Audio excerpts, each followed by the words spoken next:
안녕하세요. 아이슬란드 예비 여행자분들, 제가 올린 아이슬란드 전체 가이드 보셨나요? 이번 편에서는 여름, 겨울 할 거 없이 아이슬란드 여행 가실 때 주의하실 점, 주의사항, 팁을 알려드리도록 하겠습니다. 혹시나 아이슬란드 여행 전체 가이드 편을 아직 안 보셨다면 이거 영상 보시고 꼭 한번 체크해보세요. 자, 그럼 고고! 아이슬란드 여행 팁 첫 번째는요. 아이슬란드 정말 바람 많이 불어요. 바람 많이 불면 뭐 상쾌하고 좋은 거 아니야? 라고 할 수 있어요. 근데 이 바람이 보통이 아니게 불어요. 이렇게 뛰면 날 것 같다. 이런 바람이면 나도 날 수 있을 것 같은데? 이런 생각이 들어요. 진짜 막 내 가방 맨 거 이렇게 막 휘날리고 그러면 재밌을 것 같죠? 재밌어요. 사실 재밌었어요. 근데 문제는 여기에서예요. 대부분 아이슬란드 여행할 때 차를 운전해서 하실 거잖아요.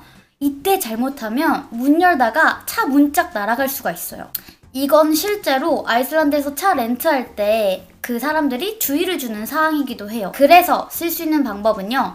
바람이 불어오는 걸 확인을 해서 주차를 하셔야 돼요. 자, 봐봐요. 바람이 막 이쪽으로 불어요. 그러면 차의 머리를 어느 쪽으로 하는지에 따라서 문을 열리는 그 방향이랑 바람의 방향이랑 이렇게 맞아가지고 이렇게 차가 날아가겠죠. 그러니까 주차를 바람과 약간 맞서서 주차를 하셔야 돼요.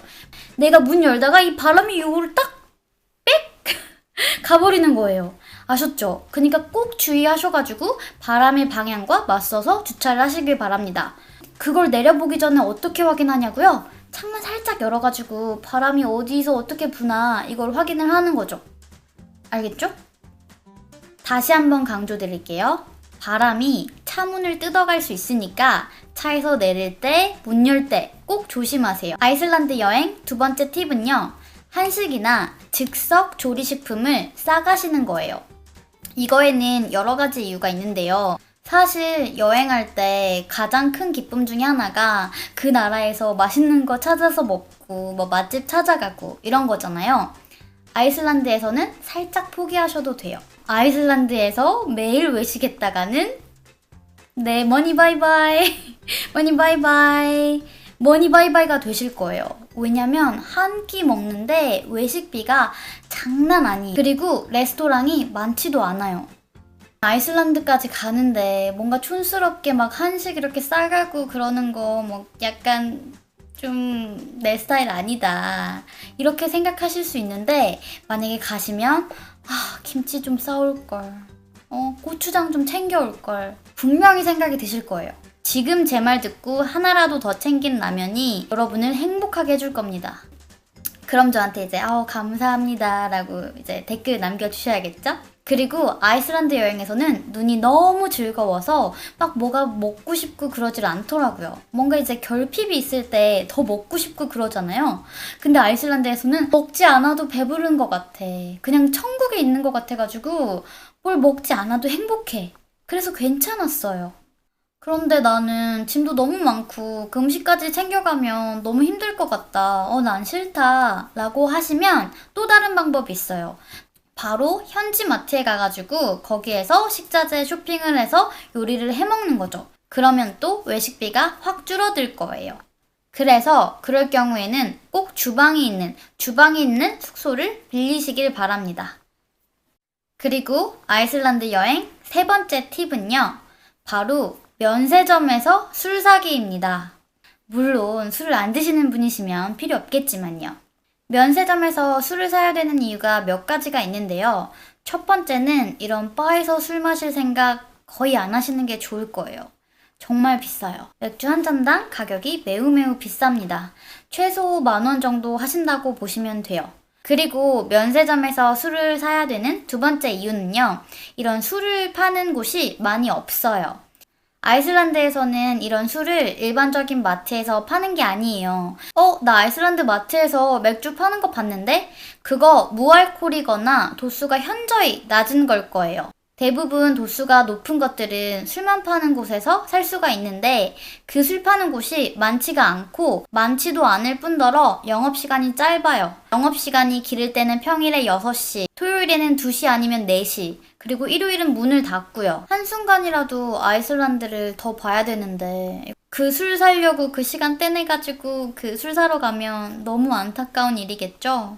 그러니까 내가 여행 중에 마실 그 술 양을 잘 계산을 하셔가지고 면세점에서 다 사시길 바랍니다. 이거는 제 아이슬란드 여행 첫째 날 브이로그 영상에 자세하게 설명되어 있으니까 그것도 한번 참고해 주시고요. 그리고 아이슬란드 여행 네 번째 팁은요. 노래 다운받아 가세요. 좋아하시는 노래도 좋겠지만 아이슬란드에 유명한 밴드들이 있어요. 가장 유명한 사람으로는 시규어 로스가 있는데요. 그 사람 노래를 아이슬란드에서 들으면 이 사람이 이런 좀 희귀한 노래를 좀 어떻게 보면 굉장히 특이한 노래거든요. 왜 이런 노래를 썼는지 알겠다. 여기 있으면 나도 이런 뭔가 그 예술적인 혼을 발휘해서 이런 노래 하나는 쓸 것 같다 라는 생각이 들어요. 지금 시규어 로스 노래를 딱 다운받으시면 뭐야 이게 이런 노래는 또 처음이네 라는 생각이 들 거예요. 그리고 지우지 마시고 그거를 아이슬란드 여행할 때 들어보세요. 이게 막 우주를 날아다니는 것 같고 그 음악의 혼이 막 이렇게 들어와요. 그 아이슬란드 여행을 2배, 3배 더 즐기게 해줄 거예요. 개인적으로는 시규어 로스 1집이 가장 좋아요.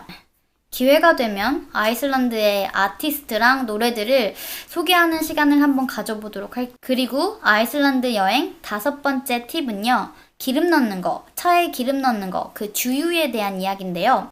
대부분 아이슬란드에서는 셀프 주유가 많아요. 인건비가 비싼 나라라서 당연한 건데요. 그런데 여기에서 셀프 주유를 하고 카드로 계산을 할 때 핀코드를 누르라고 할 수가 있어요. 우리나라 카드 쓰시는 분들은 대부분 핀코드를 입력하기보다는 그 사인으로 승인을 하잖아요. 그래서 이 핀코드가 없으면 아예 결제가 안 될 수가 있어요. 그러면 어떻게 하느냐? 카드사에 전화해가지고 이러이러해서 핀코드가 필요하다 라고 하시면 핀코드를 사용할 수 있게끔 해준다고 합니다. 그리고 아이슬란드 여행 6번째 팁은요. 바로 블루라군 예약입니다. 저는 블루라군이 그냥 가면 되는 그런 곳인 줄 알았어요. 노노노 아닙니다. 이거 예약 안 하셔가지고요. 아이슬란드에 가가지고 블루라군 가고 싶은데 못 가신 분들 굉장히 많이 봤어요. 그래서 꼭 블루라군은 미리 예약을 하셔야 합니다. 제가 블루라군 관련해서 드릴 팁은 굉장히 많아서 블로그에다가 글을 써둔 게 있어요. 그 글을 하단에 링크를 걸어 놓을 테니까 꼭 그거 확인하시고 가시길 바랍니다. 그리고 아이슬란드 블루라군 간 브이로그도 있으니까 그 영상도 한번 봐주시고요. 아이슬란드 여행 7번째 팁은요. 물 사 마시지 않기, 그리고 물병 챙겨가기입니다. 아이슬란드 물가 비싸잖아요. 물값도 엄청 비싸요. 진짜 물값도 엄청 비싼데 그렇다고 죽으라는 법은 없죠. 아이슬란드 탭워터, 그러니까 수도꼭지 틀어서 나오는 물 그냥 마셔도 돼요. 그런데 참고하셔야 할 부분은 뜨거운 물 같은 경우는 유황 성분이 있어가지고 계란 썩은 냄새가 날 수가 있어요. 그러니까 되도록 차가운 물을 드시기를 추천드릴게요. 어디서 보니까 차가운 물도 조금 흘려내보낸 다음에 마시라고 하더라고요. 그리고 물병 챙기기. 수도꼭지 앞에서 계속 기다리고 있을 순 없죠? 물병 챙겨다가 수도꼭지 있을 때 물 받아가지고 여행할 때, 목마를 때 마실 수 있게끔 준비하시기를 추천드릴게요. 만약에 물병이 없으면 그 아이슬란드에서 비싼 물병을 사느라 돈을 버리겠죠? 그러지 맙시다. 저는 근데 딱 한 번 물을 사 마셔봤어요. 왜냐면 미바튼, 아이슬란드 북부 쪽에 있는 지역인데 그쪽 지역에서 특히나 유황 냄새가 너무 심하더라고요. 심지어 차가운 물에서도 유황 냄새가 좀 많이 나서 조금 찝찝해서 물을 사 마셨습니다. 그런데 찾아보니까 이렇게 조금 유황 냄새가 나더라도 몸에 해로운 건 아니기 때문에 마셔도 된다고 합니다. 그리고 아이슬란드 여행 8번째 주의사항은요. 바로 퍼핀샵입니다. 이 퍼핀샵은 대도시에 있는 건데 기념품 샵이라고 보시면 돼요. 이게 귀여운 퍼핀을 이용해서 이렇게 꾸며놨는데 저 같은 경우에 레이캬비크에서 봤을 때 들어가 보고 싶다 이런 생각이 들더라고요. 근데 이 기념품 샵에는 아이슬란드에서 만들어진 게 아니라 다 중국에서 대량 생산해서 아이슬란드 이름만 붙여진 거라고 해요. 그러니까 한 공급자에 의해서 여러 리테일러 샵에 보내지는 좀 어떻게 말하면 쓰레기 기념품을 파는 곳이라고 합니다. 혹시나 아이슬란드에서 여행 기념품을 사고 싶으시면 퍼핀샵은 꼭 피하세요. 우리 중국 제품 사려고 아이슬란드 간 거 아니잖아요? 그리고 아이슬란드 여행 아홉 번째 주의사항은요, 바로 이끼입니다. 아이슬란드에 가시면 이끼를 볼 수 있는데 이 이끼가 아이슬란드 사람들한테는 엄청나게 중요한 존재라고 합니다. 그래서 아이슬란드 사람들이 이거 훼손하는 관광객들 엄청 싫어한대요. 호기심에 그 이끼를 뜯어보거나 발로 차거나 하는 일이 없어야 할 것 같습니다. 그렇다고 해서 이끼 위를 걷지 말라는 것은 아니에요. 다만 이끼 위를 걸을 때 발로 차거나 뜯어보거나 이러지 말라는 뜻입니다. 이끼 위를 걸을 때는 살금살금 걸으시는 거 잊지 마세요. 이 이끼를 한번 손상시키면 다시 자라는데 수십 년이 걸린다고 해요. 우리 자연을 보호합시다. 그런데 이 이끼 위에 누우면 엄청 폭신폭신하다고 해요. 나중에 여름에 아이슬란드에 가면 이 이끼 위에 누워보고 싶습니다. 자, 그럼 여러분 준비가 되셨나요? 아직 영상이 더 남아있습니다. 다음 시간에는 겨울여행, 아이슬란드 겨울여행에 특별히 조심해야 할 것들을 영상으로 담을 거니까요. 겨울에 가실 분들이라면 다음 영상을 꼭 챙겨보시길 부탁드릴게요. 그럼 여러분 안녕. 대부분의 주요 명소들을 명소